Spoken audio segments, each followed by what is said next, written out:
Welcome to Take Me to the Cloud podcast. A lot of people were thinking that automation is just going to take away a lot of jobs. It's going to really enable a lot of people to just not do much or frankly not do anything.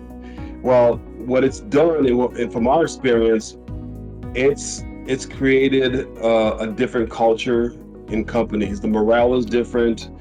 People are looked at as more valued because now they're not head down into mundane type tasks. They have a voice, they have a vision. So I think that what RPA has been doing now is allowing businesses to look at other areas of the business that they can use their personnel. And I'll give you a great example. I use example all the time is Henry Ford, when he started the assembly line, right? It used to take him about, a few days to build one car, whatever it was, right? We put that assembly line in there and he put everybody in a specific position, and those cars are just getting built quick, right?